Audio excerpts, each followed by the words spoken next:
अस्सलाम वालेकुम, मेरा नाम ज़मीन है सर। उम्मीद करता हूँ कि आप सब खैरियत से होंगे। आज की वीडियो के अंदर हम डिस्कस करने वाले हैं पीपीएससी असिस्टेंट एसएन गैट के पास्ट पेपर के एमसीक्यूज, जिसमें हमारे पास मौजूद होते हैं 15 इंपॉर्टेंट एमसीक्यूज। तो आज की वीडियो जो है वो बहुत ही ज़्यादा यूजफुल इन्फॉर्मेटिव होने वाली है। वीडियो को आपने एंड तक देखना है और आपके पास कोई सजेशंस या कोई भी आपके पास फीडबैक हो तो वो आप मुझे कमेंट्स में लाजमी बताएं। तो क्वेश्चन नंबर 1 हमारे पास है, mister Bean Rowan Atkinson belongs to. तो क्वेश्चन के अंदर हमें एक बात जानने को मिली कि मिस्टर बीन का रियल नेम जो है वो क्या है। ये भी आपसे एग्जाम में पूछा जा सकता है कि मिस्टर बीन का जो रियल नेम है वो क्या है। तो रियल नेम हमें पता चल गया क्वेश्चन के अंदर कि रियल नेम है उनका है रोवन एटकिंसन। तो इनका तल्लुक जो है वो कहाँ से है, कहाँ से, कौन सी कंट्री से ये बिलोंग करते हैं। तो हमारे पास डिफरेंट ऑप्शंस हैं, रशिया, लंदन, यूएस, इंग्लैंड। तो इसका आंसर हमारे पास है इंग्लैंड। तो अपने याद रखना है मिस्टर बीन जो कि उनका असल नाम है रोवन एटकिंसन, वो उनका ताल्लुक जो है वो इंग्लैंड से है। नेक्स्ट क्वेश्चन हमारे पास है, name of Japan bicameral legislature parliament is. Basically इस क्वेश्चन के अंदर आपने ये बताना है कि जब जापान का जो बाइकैमरल लेजिस्लेचर है या पार्लियामेंट है उसका नाम जो है वो क्या है। हमारे पास डिफरेंट ऑप्शंस हैं, तो इसका आंसर हमारे पास है नेशनल डाइट। या आपसे क्वेश्चन इस तरह से पूछे जा सकते हैं कि नेशनल डाइट जो है वो कौन सी कंट्री के पार्लियामेंट का नाम है। तो अपने याद रखना है कि national diet is the name of the parliament of Japan. Which is the capital of Maldives. Maldives का कैपिटल जो है वो कौन सा है। तो इसका आंसर हमारे पास है मेल। तो आपने याद रखना है कि Male is the capital of Maldives. Topkapi palace is one of the most famous sites in. Topkapi palace जो है वो बहुत ही मशहूर साइट है। ये कहाँ पे है, फ्लोरेंस में है, इस्तंबुल में है, ग्लैंड में है या अस्ताना में है। तो इसका आंसर हमारे पास है इस्तंबुल। तो आपने याद रखना है कि टॉपकापी पैलेस जो है ये इस्तंबुल में लोकेटेड है। Hadrian's Wall, which extends across northern England, was built on the order of the Roman Emperor Hadrian in। अब इधर से हमें ये एक चीज पता चली कि जो हेड्रियंस वॉल है वो एक्सटेंड करती है अक्रॉस द नॉर्थर्न इंग्लैंड, और ये बिल्ट हुई थी रोमन एम्पायर हेड्रियन जिनका नाम था उनके ऑर्डर पर। कब हुई थी। तो इसका आंसर हमारे पास है 122 सीई। तो ये चीज आपने याद रखनी है। इस क्वेश्चन को किसी भी एंगल से पूछा जा सकता है कि हेड्रियन वॉल जो है उसका नाम हेड्रियन वॉल क्यों है, क्योंकि उनके जो बिल्ड करने के ऑर्डर दिए थे वो दिए थे रोमन एम्पायर जिनका नाम हेड्रियन था। तो इस वजह से उनका नाम है, उसका नाम जो है वो हेड्रियन वॉल है। ये एक्सटेंड करती है नॉर्थन इंग्लैंड की तरफ, और ये बिल्ड कब हुई थी 122 सीई में। नेक्स्ट क्वेश्चन हमारे पास है, the temple of the tooth which holds a sacred relic that is said to be tooth of Buddha is in. The temple of the tooth है, ये जो है एक जगह है।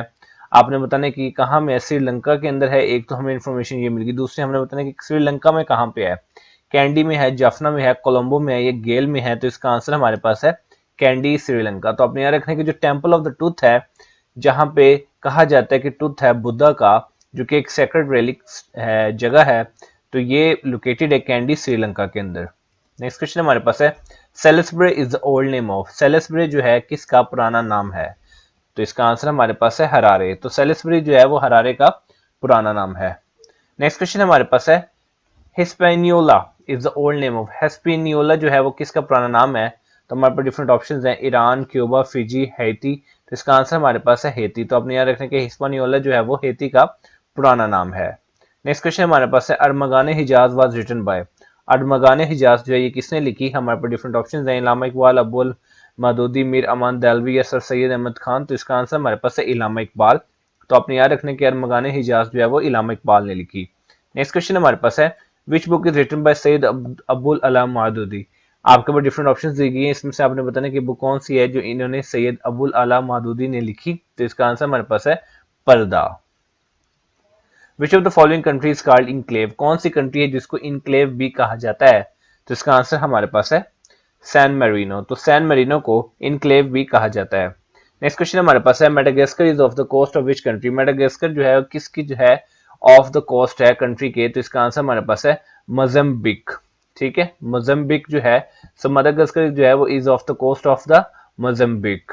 नेक्स्ट क्वेश्चन हमारे पास है, Zacatecas is a state located in which country. Zacatecas जो है वो एक स्टेट है। आपने इस क्वेश्चन के अंदर ये बताना है कि ये कौन से मुल्क में लोकेटेड है। तो इसका आंसर हमारे पास है मैक्सिको। तो ज़ैकाटिकस जो है वो मैक्सिको में लोकेटेड है। Which of the following countries is closest in size to Sri Lanka. हमारे पास चार कंट्रीज के नेम लिखे हुए हैं, कतर, रवांडा, आइसलैंड या लाओस। इसमें से आपने बताना है कि कौन सी ऐसी कंट्री जिसका जो साइज है मैप के अंदर वो श्रीलंका के साइज के इक्वल है। तो इसका आंसर हमारे पास है आइसलैंड। तो आइसलैंड और श्रीलंका का जो साइज है वो तकरीबन तकरीबन इक्वल है। नेक्स्ट क्वेश्चन हमारे पास है, how many times the national flag of Afghanistan has been change in last 100 years, पिछले 100 सालों के अंदर अफगानिस्तान का जो नेशनल फ्लैग है, कौमी परचम है, वो कितनी मरतबा चेंज हुआ है? तो इसका आंसर हमारे पास है 18 टाइम्स। तो ये बहुत ही इंपॉर्टेंट क्वेश्चन है, काफी दफा ये क्वेश्चन जो है वो रिपीट हो चुका है। तो आपने ये याद रखना है कि जो नेशनल फ्लैग ऑफ अफगानिस्तान है वो 100 सालों के अंदर यानी कि एक सेंचुरी के अंदर 18 दफा जो है वो चेंज हो चुका है। नेक्स्ट क्वेश्चन हमारे पास है, who has the longest reign among following, किसका जो है सबसे ज्यादा हुक्मरानी रही है, जो आपके सामने चीजें मेंशन की है उनमें से? तो इसका आंसर हमारे पास है Angela Merkel. So Angela Merkel has the longest reign among following. Next question हमारे पास है, Maya beach is located in which country. अब आपने इस वीडियो के अंदर ये बताना है, सॉरी इस क्वेश्चन के अंदर आपने ये बताना है कि माया बीच जो है वो कौन से मुल्क में लोकेटेड है। तो इसका आंसर हमारे पास है थाईलैंड। सो माया बीच जो है ये थाईलैंड में लोकेटेड है। नेक्स्ट क्वेश्चन हमारे पास है, the longest primate animal in the world, दुनिया के अंदर लॉन्गेस्ट प्राइमेट एनिमल जो है वो कौन सा है? तो इसका आंसर हमारे पास है gorilla. So gorilla is the longest primate animal in the world. Next question हमारे पास है, the new name of Facebook, Facebook का जो नया नाम है वो क्या है? तो इसका आंसर हमारे पास है मेटा। तो ये चीज आपने याद रखनी है कि जो मेटा जो है वो फेसबुक का न्यू नेम है। The total area of the earth is how many times greater than the area of the United states. तो यूनाइटेड स्टेट्स है और अर्थ जो है उसका टोटल एरिया जो है वो यूनाइटेड स्टेट्स के एरिया से कितना बड़ा है?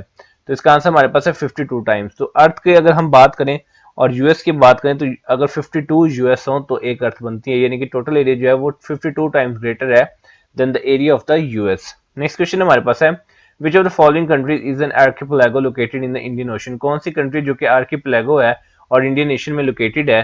तो इसका आंसर हमारे पास है मालदीव्स। सो मालदीव्स जो है वो एक आर्किपेलागो है जो कि इंडियन ओशन में लोकेटेड है। नेक्स्ट क्वेश्चन हमारे पास है, degrees on a map are divided into 60 equal parts, जो डिग्रीज होती है मैप के ऊपर वो इक्वल पार्ट्स में 60 इक्वल पार्ट्स में डिवाइडेड होती हैं। इन पार्ट्स को क्या कहा जाता है? तो इसका आंसर हमारे पास है minutes.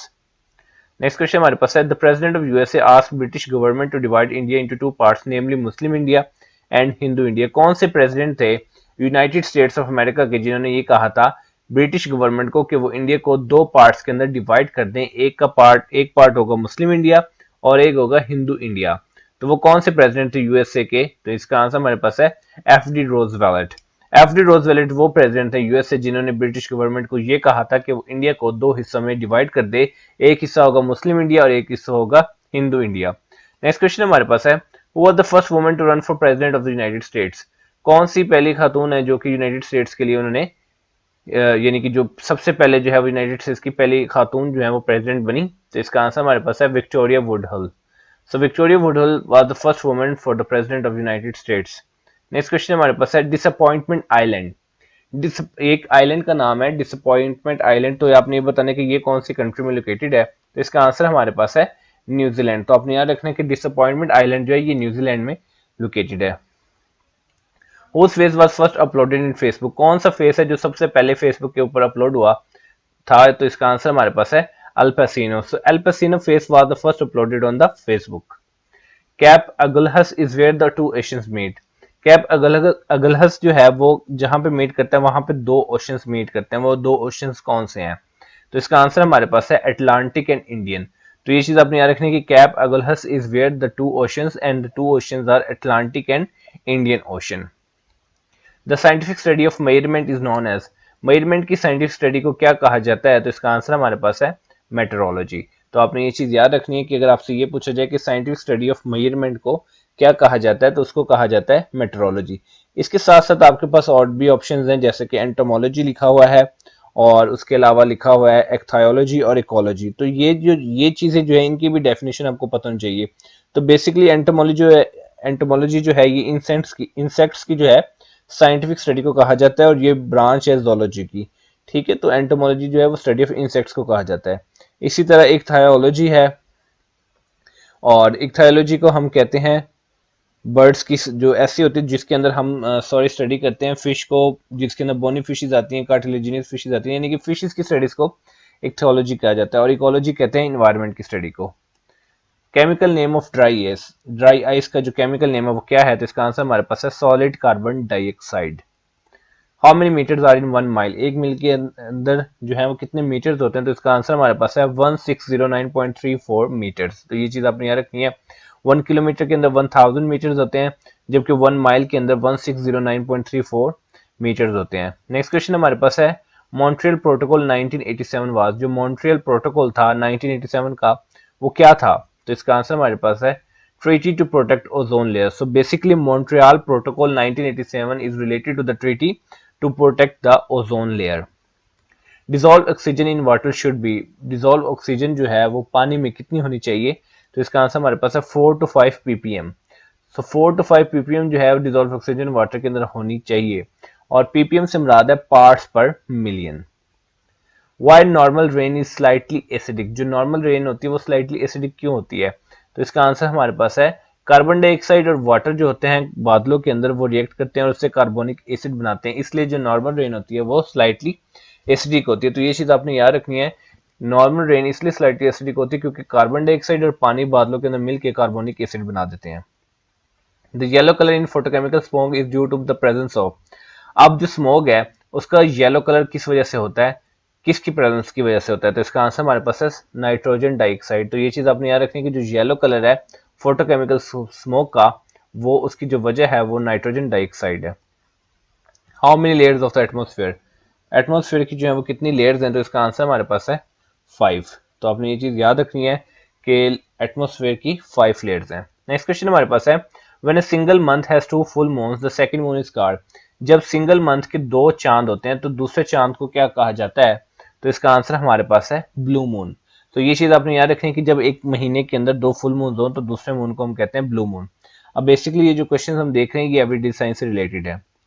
Density of milk, milk की डेंसिटी जो है वो क्या है? तो इसका आंसर हमारे पास है 1.034 ग्राम पर सेंटीमीटर क्यूब. तो ये चीज आपने याद रखनी है, डेंसिटी ऑफ मिल्क भी आपसे एग्जाम में पूछी जा सकती है. अब body of land that is surrounded by the water on 3 sides, एक जो लैंड है जो कि 3 साइडों से पानी से सराउंडेड है उसको हम क्या कहेंगे? स्ट्रेट कहेंगे, बे कहेंगे, पेनिनसुला कहेंगे या गल्फ कहेंगे? तो इसका आंसर हमारे पास है पेनिनसुला. तो ऐसा लैंड का एरिया जो कि 3 साइड से वाटर से कवर्ड है उसको हम कहते हैं peninsula. Frozen dew is also known as, frozen dew को और क्या कहा जाता है? तो इसका आंसर हमारे पास है ब्लैक आइस. तो ये चीज आपने याद रखनी है कि frozen dew is also known as black ice. Next question हमारे पास है white blood cells are also known as, white blood cells को और क्या कहा जाता है? तो इसका आंसर हमारे पास है ल्यूकोसाइट्स. तो ये चीज आपने याद रखनी है, आपसे रेड ब्लड सेल्स का भी पूछा जा सकता है, आपसे प्लेटलेट्स का भी पूछा जा सकता है, या आपसे ये पूछा जा सकता है कि ल्यूकोसाइट्स किसको कहते हैं? तो ल्यूकोसाइट्स कहते हैं व्हाइट ब्लड सेल्स को, थ्रोम्बोसाइट्स कहते हैं हम प्लेटलेट्स को, और इथ्रोसाइट्स हम कहते हैं रेड ब्लड सेल्स को. The study of fish is known as, तो इसका आंसर हमारे पास है इक्थायोलॉजी. तो आपने याद रखने की study of fish is known as ichthyology. Next question हमारे पास है साइंटिफिक स्टडी ऑफ इंसेक्ट्स, तो इंसेक्ट्स की साइंटिफिक स्टडी को हम कहते हैं एंटोमोलॉजी. तो ये चीज आपने करेक्ट कर लेनी. तो बेसिकली जो इंसेक्ट्स की स्टडी है उसको एंटोमोलॉजी कहा जाता है. The study of organism and their environment, अब ऑर्गेनिज्म और उसके एनवायरनमेंट की स्टडी को हम कहते हैं इकोलॉजी. ये चीज भी आपने याद रखनी कि ecology is the study of organism and their environment. Which rays are trapped in our galaxy by magnetic waves, कौन सी रेज हैं जो हमारी गैलेक्सी में ट्रैप्ड हैं मैग्नेटिक वेव्स की तरफ से? तो इसका आंसर हमारे पास है cosmic rays. So cosmic rays are trapped in our galaxy by the magnetic waves. According to the Einstein general theory of relativity the universe, Einstein की जनरल थ्योरी ऑफ रिलेटिविटी के मुताबिक यूनिवर्स जो है वो क्या है? इसका आंसर हमारे पास है मस्ट बी आइदर एक्सपेंडिंग और कॉन्ट्रैक्टिंग. तो ये चीज आपने याद रखनी कि according to the Einstein general theory of relativity universe जो है या तो वो एक्सपैंड कर रही है या वो कॉन्ट्रैक्ट कर रही है. Which of the following disease is spread by fleas, कौन सी ऐसी डिजीज है जो कि फ्लीज के थ्रू स्प्रेड होती है? तो इसका आंसर हमारे पास है टाइफस. तो आपने याद रखना कि typhus disease is spread by the fleas. Next question हमारे पास है a dolphin perceive its environment by the sense of, एक डॉल्फिन जो है वो एनवायरनमेंट को सेंस करती है, किसके थ्रू सेंस करती है? वो साइट के थ्रू, साउंड के थ्रू. तो इसका आंसर हमारे पास है बोथ ऑफ दीज. सो आपने ये चीज याद रखनी है कि जो डॉल्फिन है it perceives it's environment by the sense of both site and sound. Next question हमारे पास है Which one of the following is also called stranger gas, कौन सी गैस को stranger gas भी कहा जाता है? तो इसका आंसर हमारे पास है xenon. सो xenon को stranger gas भी कहा जाता है. तो ये चीज भी आपने याद रखनी है, अक्सर ये एग्जाम में क्वेश्चन काफी दफा पूछा गया है कि कौन सी गैस को stranger gas कहा जाता है. तो वो बेसिकली किसको कहा जाता है? xenon को कहा जाता है. अब xenon को जो है वो ये भी पूछा जा सकता है इंटरव्यू के अंदर कि xenon को जो है वो क्यों कहा जाता है स्ट्रेंजर गैस? तो xenon जो है वो ग्रीक वर्ड है जिसका मतलब है यूजुअल, अनयूजुअल या स्ट्रेंज. और एक और रीजन है कि ज़ेनॉन बिलोंग करता है नोबल गैस ग्रुप से, ठीक है, और उसके जो एलिमेंट्स होते हैं वो दूसरे कंपाउंड्स के साथ रिएक्ट नहीं करते, इसलिए इसको भी स्ट्रेंजर गैस कहा जाता है. नेक्स्ट क्वेश्चन हमारे पास है which of the following is the hardest substance, इसमें से कौन सा है कॉपर, डायमंड, आयरन और सिलिकॉन में से सबसे ज्यादा हार्डेस्ट सब्सटेंस कौन सा है? तो इसका आंसर हमारे पास है डायमंड. और वीडियो का लास्ट क्वेश्चन है pressure is made by, pressure is made किससे मेड किया जाता है, तो इसका आंसर हमारे पास है बैरोमीटर। तो ये चीज भी आपने याद रखनी है कि कौन सा, अगर आपसे पूछा जाए कि कौन सा ऐसा इंस्ट्रूमेंट है जिससे हम प्रेशर को मेड करते हैं, तो उसका आंसर होता है बैरोमीटर, क्योंकि बैरोमीटर से ही हम जो है वो प्रेशर को मेयर कर सकते हैं। और अगर हम बात करें वोल्ट मीटर की, तो वोल्ट मीटर एक ऐसा इंस्ट्रूमेंट है जो कि इलेक्ट्रिक पोटेंशियल डिफरेंस को दो पॉइंट्स के दरमियान मेयर करने के लिए यूज होता है। ठीक है, लैक्टोमीटर जो है वो लैक्टोज की क्वांटिटी को मिल्क में, यानी कि वो एक ऐसा मेजरमेंट है जो कि मिल्क की क्लीननेस को चेक करता है। या बेसिकली जो उसके अंदर लैक्टिक एसिड है, या लैक्टोमीटर जो है वो बेसिकली आप समझ लें कि मिल्क की क्वालिटी को मेजर करने के लिए एक बहुत ही इंपॉर्टेंट टेस्ट है। उसके अलावा हमारे पास एक एम मीटर है। आपसे ये भी पूछा जा सकता है कि एम मीटर जो है वो किस लिए यूज होता है, तो एम मीटर बेसिकली करंट को एक सर्किट के अंदर मेजर करने के लिए यूज होता है। तो ये थी आज की वीडियो जिसके अंदर हमने 50 मोस्ट इंपोर्टेंट एमसीक्यूज को डिस्कस किया। उम्मीद करता हूँ कि वीडियो आपके लिए बहुत ही ज्यादा इन्फॉर्मेटिव और यूजफुल साबित होगी। तो मिलते हैं इंशाल्लाह अपनी नेक्स्ट वीडियो में, तब तक अपना बहुत ज्यादा ख्याल रखिए। वस्सलाम।